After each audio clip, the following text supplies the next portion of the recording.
कल अपन ने रूल्स पढ़े थे।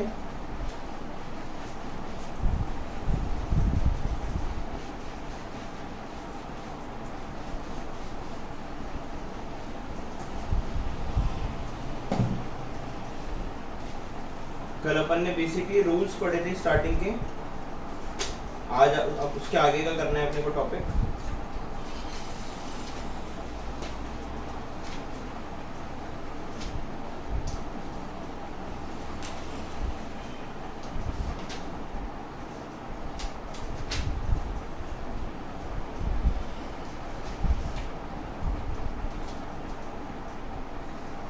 हाँ देखो पेज 7A.13 अपने को उसके आगे का करना है आज थोड़ा सा।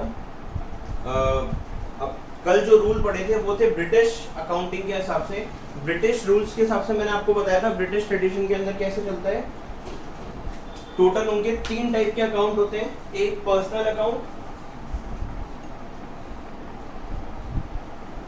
एक रियल अकाउंट और थर्ड नॉमिनल अकाउंट।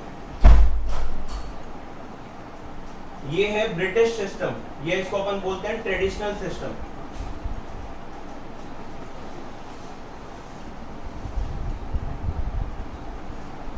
सेकेंड अब अपना आता है अमेरिकन सिस्टम, या उसको बोलते हैं अपन modern approach.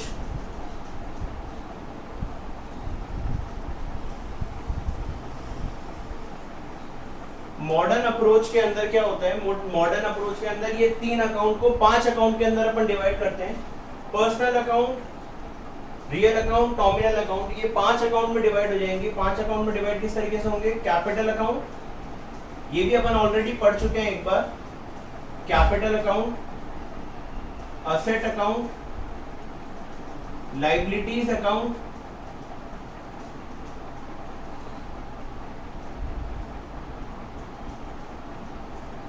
Income account and expenses account. ये 5 टाइप के अकाउंट है अपने। Capital account, asset account, liabilities account, income account and expenses account. इनका रूल अपन ने पढ़ा था personal account, real account, nominal account का। Debit the receiver, credit the giver. Second real account, debit what comes in, credit what goes out.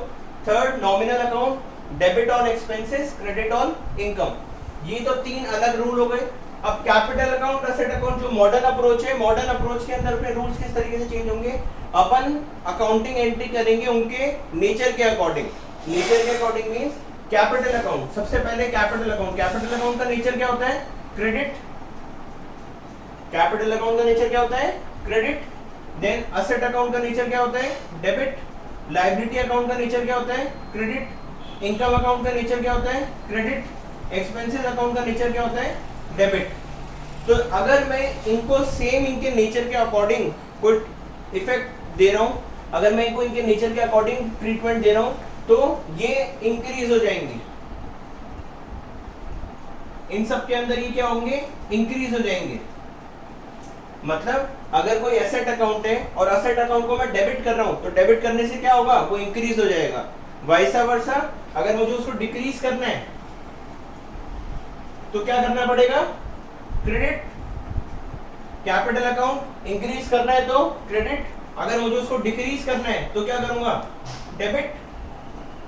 Liabilities account increase करने के लिए credit, decrease करने के लिए डेबिट। सबको उल्टा कर देंगे। इनकम अकाउंट इंक्रीज करने के लिए क्रेडिट, तो कम करने के लिए, डिक्रीज करने के लिए डेबिट। एक्सपेंसेस अकाउंट इंक्रीज करने के लिए डेबिट, डिक्रीज करने के लिए क्रेडिट। ये मॉडर्न अप्रोच है। इसमें मॉडर्न अप्रोच के अकॉर्डिंग अपने को काम करना पड़ता है। अगर मुझे कोई भी जर्नल एंट्री बनानी है, जर्नल एंट्री में इन 5 रूल्स के अकॉर्डिंग बनाऊंगा। तो ये आपके ऊपर होता है कि आपको इन 5 रूल्स के अकॉर्डिंग बनानी है या ये इन 3 रूल्स के अकॉर्डिंग बनानी है। दोनों से ही सेम जर्नल एंट्री बनकर फॉर्म होगी। ठीक है। देन नेक्स्ट,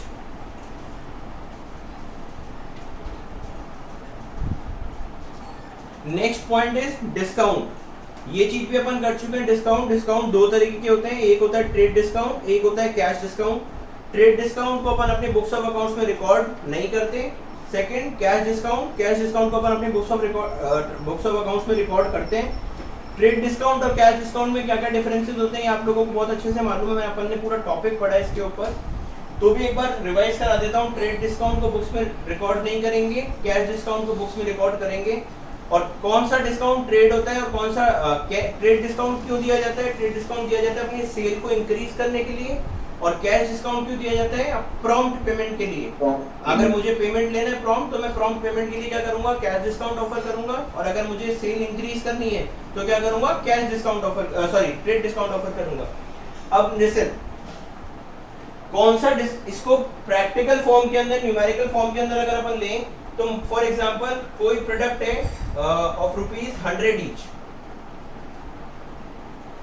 ऑफ ₹100 ईच, कोई कस्टमर आया, उस कस्टमर ने 3 आइटम लिए, तो टोटल उसकी सेल हो रही थी ₹300 की।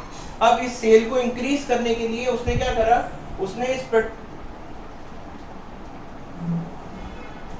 देखो अब थोड़ा क्लोज हुआ तो थोड़ा क्लियर हुआ क्या,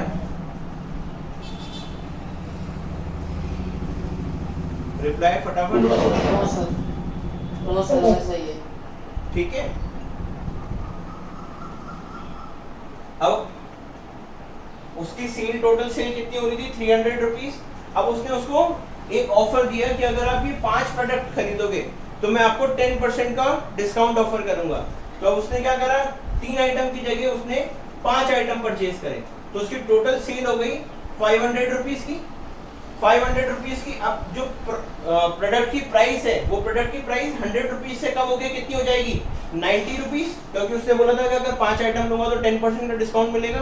तो मेरी प्रोडक्ट की प्राइस भी यहाँ पे डिक्रीज हो गई, मेरी प्रोडक्ट की प्राइस हो गई ₹90। तो टोटल ओवरऑल जो पेमेंट है मुझे उसके लिए उसको करना है, वो कितना हो गया, ₹450। तो अब इस डिस्काउंट को मैं मेरी बुक्स में रिकॉर्ड नहीं करूंगा। ये जो मैंने यहाँ पे मेरी प्राइस कम करके डिस्काउंट दिया, वो प्राइस कम करने को मैं मेरी बुक्स में रिकॉर्ड नहीं करूंगा। अब उसने वो ₹450 की ट्रांजेक्शन लेके वो घर जा रहा था। अब अपन ने उसको वापस एक और ऑफर दिया कि अगर आप मुझे इमीडिएटली पेमेंट करते हो तो मैं आपको ₹25 का एडिशनल डिस्काउंट दूंगा। तो ये जो ₹25 है, this is known as cash discount. तो उसको फाइनल कितना पेमेंट करना पड़ेगा, ₹425 का। ये जो डिस्काउंट है ये अपन अपने बुक्स में रिकॉर्ड करेंगे। ये डिस्काउंट क्या कहलाता है, कैश डिस्काउंट, ठीक है।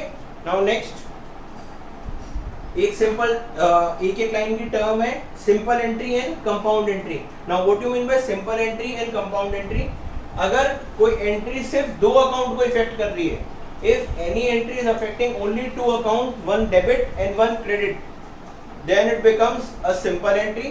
And if any entry affects more than 2 account irrespective of any side, either on debit side either on credit side, then it becomes compound entry. For example, आपको मैं example लिख के बताता हूँ।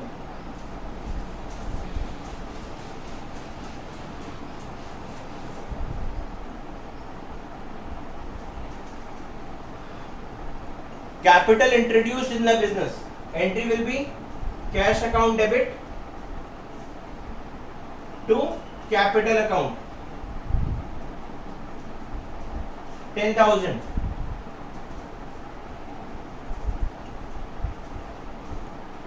This is a simple entry जिसमें एक debit account effect हो रहा है और एक क्रेडिट अकाउंट इफेक्ट हो रहा है।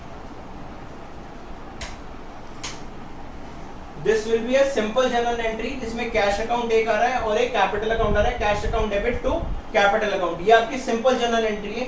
अगर मुझे इसको कंपाउंड जनरल एंट्री बनाना है तो कंपाउंड जनरल एंट्री क्या होगी,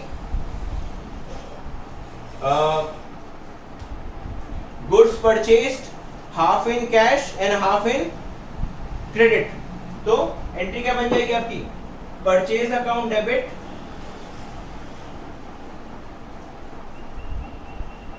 टू कैश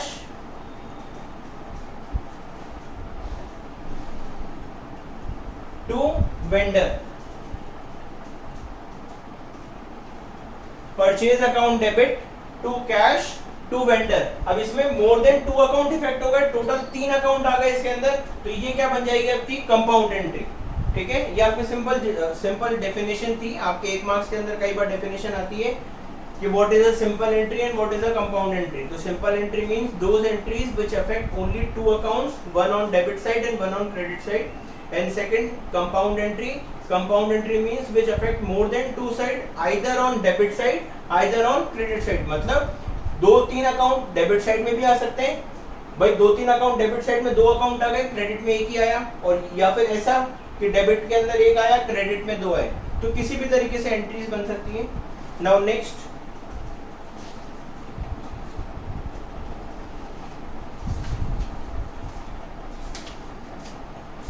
अब अपन सीधा क्वेश्चन करना स्टार्ट करते हैं, फिर आगे जैसे जैसे पॉइंट्स आते जाएंगे वैसे वैसे पॉइंट्स अपन करते जाएंगे। अभी अपन पहले क्वेश्चन करना स्टार्ट करते हैं।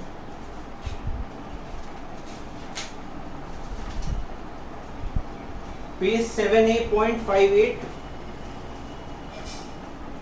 Question 1, practical question 1, classify the following accounts into personal, real and nominal. ये अपने को सिंपल अकाउंट्स के नाम दे रखे, अपने को इनको क्लासिफाई करना है into personal, real and nominal. Bank account क्या हो जाएगा, bank is an asset, real account. Purchase nominal, expenses wages expenses nominal account. Drawing personal account. Next cartage nominal account, expenses. Capital again personal account. Then creditor liability personal account. ये creditor हमेशा अपन नाम से note करते हैं, मतलब राम श्याम मोहन जो भी क्रेडिटर के नाम होंगे उनको नाम से रिकॉर्ड करेंगे, तो ये क्या बन जाएगा, personal account. Then trademark it is a asset, intangible asset, so it becomes real account. Then next debtor, again it is a asset, it becomes real account. Advertisement expenses nominal account.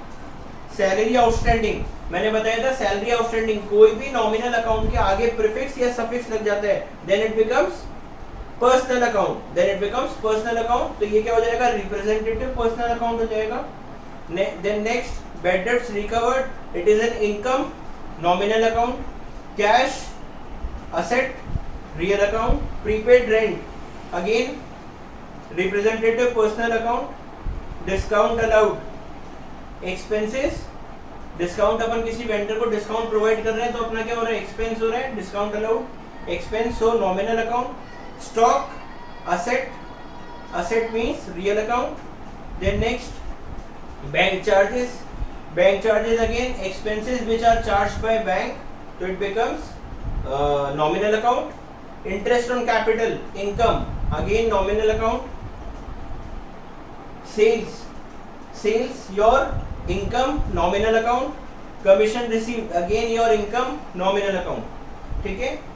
अब second question है, enter the following transaction in the journals of in the journal of Gopi. अब ये अपना practical first main practical question start हो रहा है, इसको ढंग से समझना आप लोग।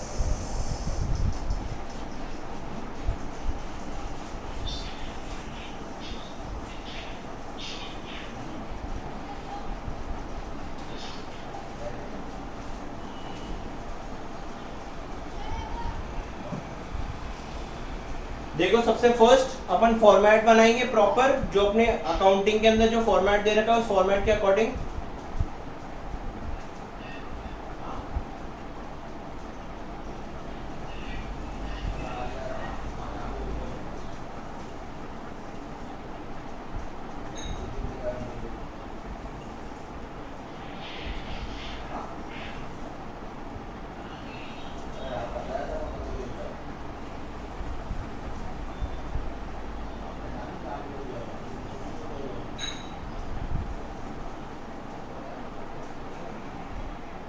ऊपर हेडिंग आ जाएगी जर्नल, देन डेट, पर्टिकुलर,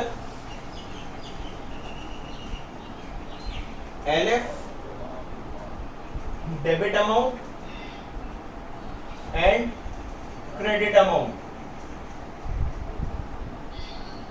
ठीक है, ये दिख रहा है आपको। अब question second, first point, commence business with cash, account affected. फटाफट, कमेंस बिजनेस विद कैश, मैं कैश से मैंने मेरा बिजनेस स्टार्ट करा, तो अकाउंट अफेक्टेड क्या क्या हो जाएंगे, एक तो cash account and second capital account. Cash account and capital account. अब देखो cash account debit to capital account वो ठीक है, एंट्री बनी कैसे अपन पहले बनाना सीखेंगे ना, अभी बनी कैसे एंट्री। कैपिटल इंट्रोड्यूस कर रहा हूं, cash account and capital account, तो ये मेरा हो गया एक कैश अकाउंट, दूसरा हो गया कैपिटल अकाउंट। अब देखो अगर मैं ट्रेडिशनल अप्रोच से बनाता हूं, ट्रेडिशनल अप्रोच के अंदर कैश अकाउंट किसका पार्ट होगा, रियल अकाउंट का। कैपिटल अकाउंट किसका पार्ट होगा, पर्सनल अकाउंट का। ठीक है, रियल अकाउंट के अंदर क्या रूल अप्लाई होता है, debit what comes in, credit what goes out. Personal account में रूल क्या अप्लाई होता है, debit the receiver, credit the giver. अब cash account real account, debit what comes in, cash business के अंदर आ रहा है, कैश बिजनेस के अंदर आ रहा है तो इसको अपन क्या कर देंगे, डेबिट। ठीक है, अब कैपिटल अकाउंट में रूल अप्लाई होगा पर्सनल का। पर्सनल के अंदर रूल क्या होता है, debit the receiver, credit the giver. यहाँ पे जो प्रोपराइटर है वो बिजनेस को पैसे दे रहा है तो ही इज अ गिवर है, इसलिए वो क्या हो जाएगा, क्रेडिट। तो अपनी ट्रांजेक्शन क्या मतलब अपनी एंट्री क्या जनरेट होके बनी, first entry cash account debit to capital account, cash account debit to capital account.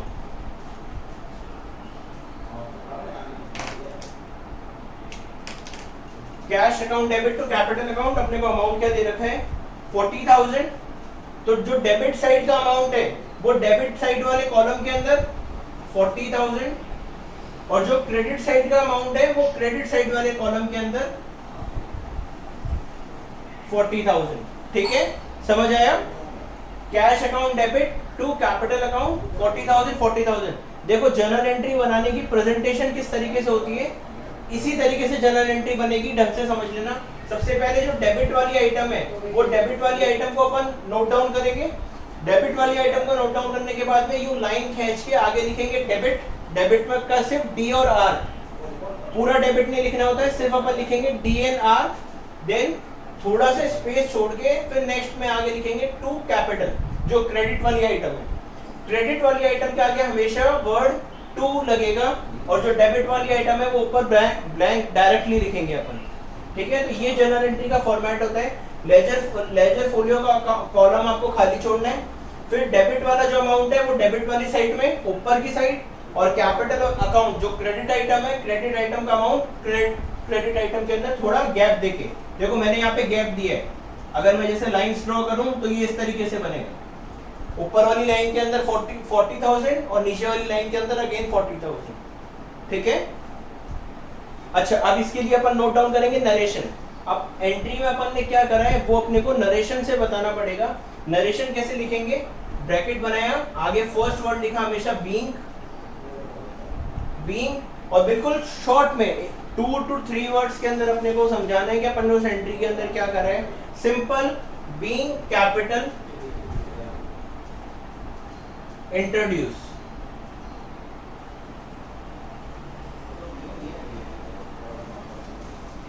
Being capital introduce, line ये ब्रैकेट बनाया, क्लोज। ये अपनी फर्स्ट जर्नल एंट्री हो गई।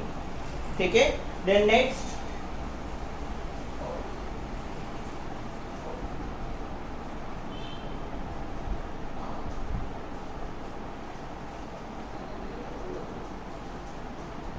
Entry, bought goods from Ram 25,000। Ram से अपन ने गुड्स खरीदे फॉर ₹25,000।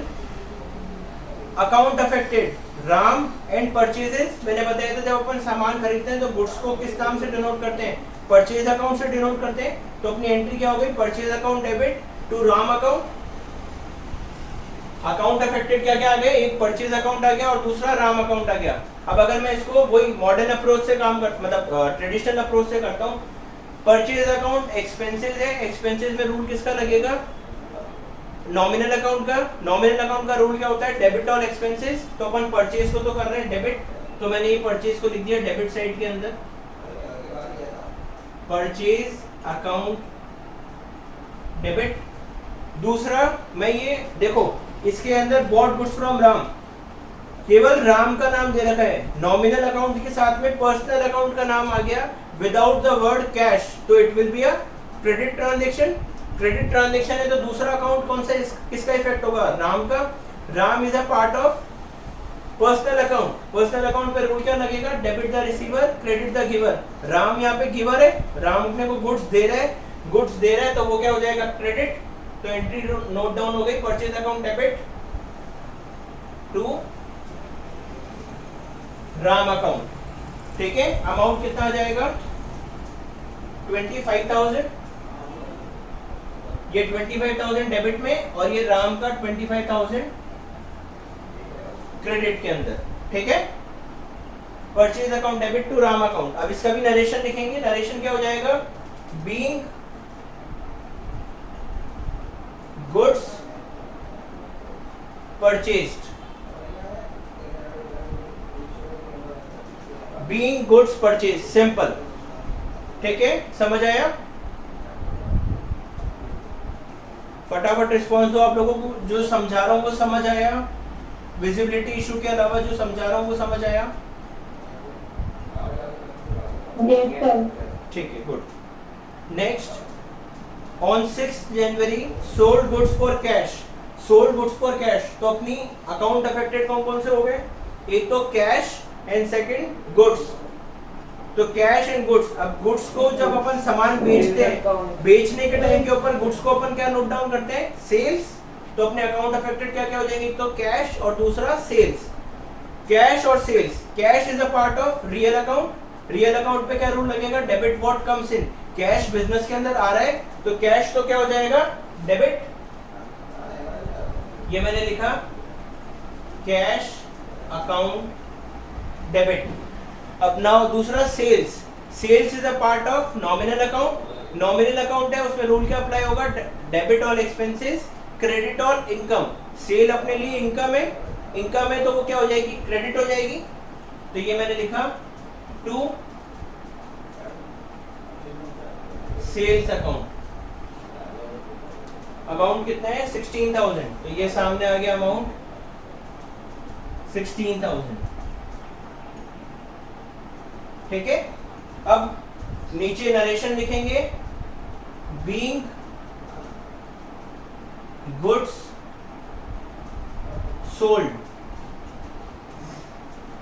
ठीक है। सिंपल 2 वर्ड्स के अंदर अपने को नरेशन लिखनी है, आगे वर्ड लगाना है बीइंग गुड्स सोल्ड, इनफ, ठीक है। Now next, bot goods from Mohan for cash, nominal account with personal account and with the word cash, तो ये क्या बन गई, कैश ट्रांजैक्शन बन गई। तो इसमें अकाउंट अफेक्टेड कौन कौन सा होगा, एक तो कैश का और दूसरा परचेज का, ठीक है। अपन सामान खरीद रहे हैं तो कौन कौन से अकाउंट अफेक्ट होंगे, कैश अकाउंट है, purchase account. Purchase account again is a part of nominal account, debit all expenses credit all income. तो यहाँ पे परचेज अपना एक्सपेंस है, एक्सपेंस इसलिए क्या होगा, डेबिट होगा, परचेज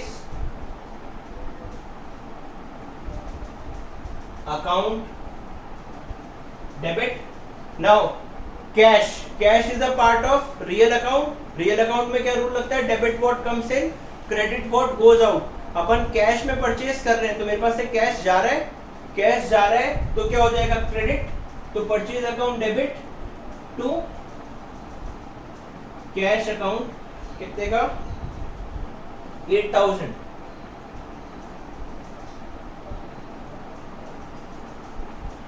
ठीक है। समझ आया आप लोगों को, ये बेसिक अभी बिल्कुल जर्नल एंट्री है, अपन हर जर्नल एंट्री में इसी तरीके से बनाएंगे।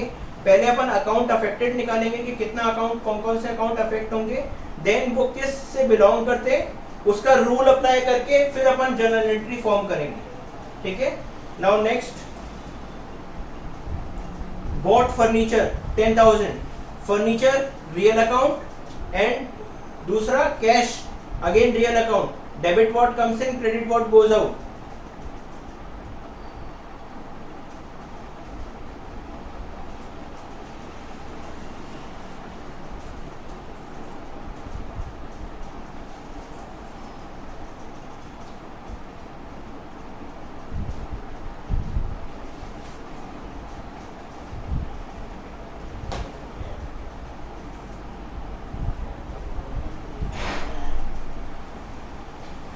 Fifth entry furniture, bought furniture, entry क्या बन जाएगी आपकी, फर्नीचर अकाउंट डेबिट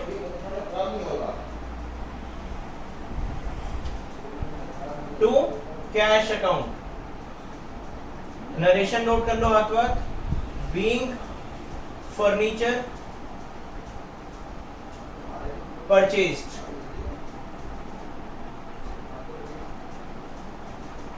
कितने रुपए का, 10,000।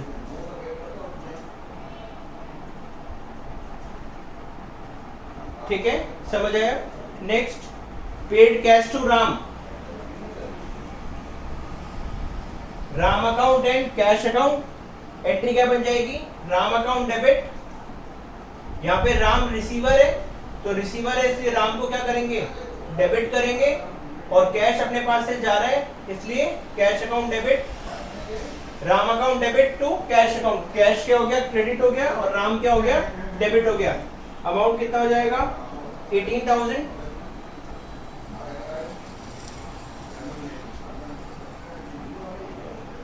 Then next,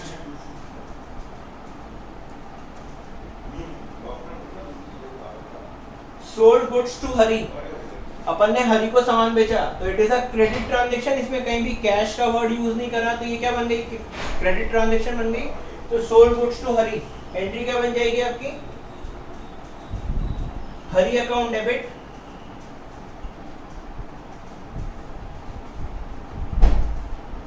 to sales account, कितने का, 15,000।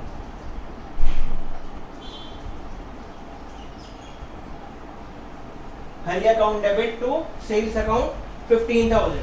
ठीक है, नरेशन क्या हो जाएगी, सिंपल वही अगेन, बीइंग गुड्स सोल्ड,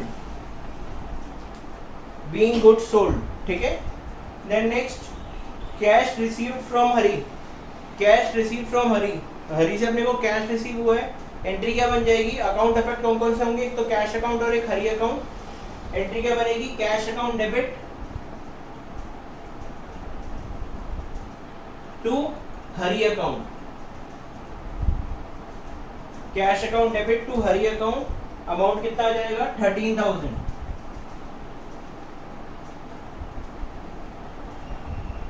ठीक है, देन नेक्स्ट,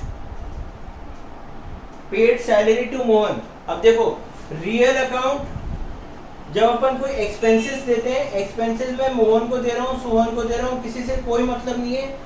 एक्सपेंसेस अगर कोई भी हो रहे हैं तो एक्सपेंसेस हमेशा किस में होंगे, कैश के अंदर होंगे। पेड सैलरी टू मोहन, तो कभी भी पर्सनल अकाउंट का नाम यूज नहीं करेंगे। किसी भी अगर पर्टिकुलर पर्सन को सैलरी देने के लिए बोला है तो सैलरी किसी को भी दियो, I will treat it as expense. मैं पर्सनल अकाउंट को कभी भी इन्वॉल्व नहीं करूंगा। तो मेरी सिंपल जर्नल एंट्री क्या बन जाएगी, salary account debit to cash account. Amount कितना है, 2,000।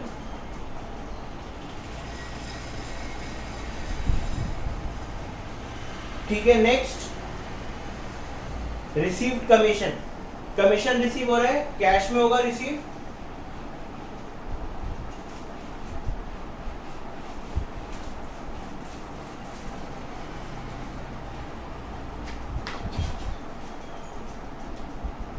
आप लोग भले ही कल से याद रखना, जब कल से मैं क्वेश्चन सॉल्व करता हूँ तो आप लोग कॉपी और बुक कॉपी पेन लेके बैठना अपने साथ में। तो जो एंट्री बोलता जा रहा हूँ, तो अगर विजिबिलिटी इशू है भी तो बोलने में तो सबको सुनाई दे रहा है, आप लोग अपनी कॉपी के अंदर नोट डाउन करते चलना हर एंट्री। जो एंट्री अपन करते जा रहे हैं वो एंट्री को कॉपी के अंदर नोट डाउन करते हुए चलना। नेक्स्ट अपना है रिसीव्ड कमीशन। तो received commission, account affected cash and commission, entry will be cash account debit to commission account.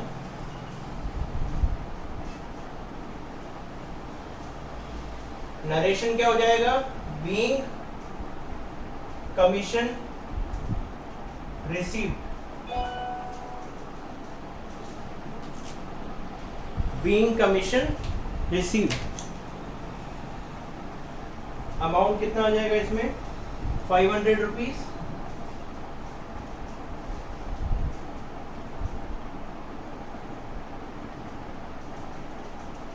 Then next withdrew cash for personal use, अपन ने कैश निकाला है पर्सनल यूज के लिए, entry will be drawings account debit to cash account, narration being drawings made, amount कितना आ जाएगा 4000 rupees, तो ये मैंने लिख दिया 4000।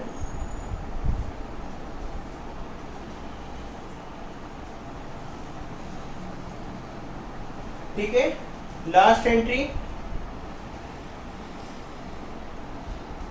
Paid rent to landlord Amit 3000 rupees, मैंने रेंट पे करा तो अपने अकाउंट अफेक्टेड कौन कौन से होंगे, एक तो रेंट का और एक कैश का, रेंट एंड कैश, तो entry will be rent account debit to cash account, rent account debit to cash account, amount will be 3000। ठीक है, ये और नरेशन क्या हो जाएगा, बीइंग रेंट पेड। ठीक है, ये अपना फर्स्ट क्वेश्चन कंप्लीट हो गया। अब क्या करना है, जितनी भी आपका डेबिट साइड और क्रेडिट साइड का अमाउंट है इन सबको टोटल करेंगे, फाइनल टोटल करने के बाद में जो बैलेंस आएगा वो दोनों साइड का बैलेंस सेम आना चाहिए। ये आप जब अपनी कॉपी में करोगे तो कॉपी के अंदर आप लोग करना, जब टोटल फाइनल बैलेंसेज है सबको सारी ट्रांजेक्शन खत्म होने के बाद दोनों का टोटल लगाएंगे, debit side and credit side का, वो टोटल अगर सेम आ रहा है, मैच हो रहा है, दैट मीन्स हमारा अपना क्वेश्चन ठीक है। ठीक है, आज की क्लास को अपन यही एंड करते हैं। 1 मिनट वीडियो रिकॉर्ड मतलब ऑफ करके आ रहा हूँ।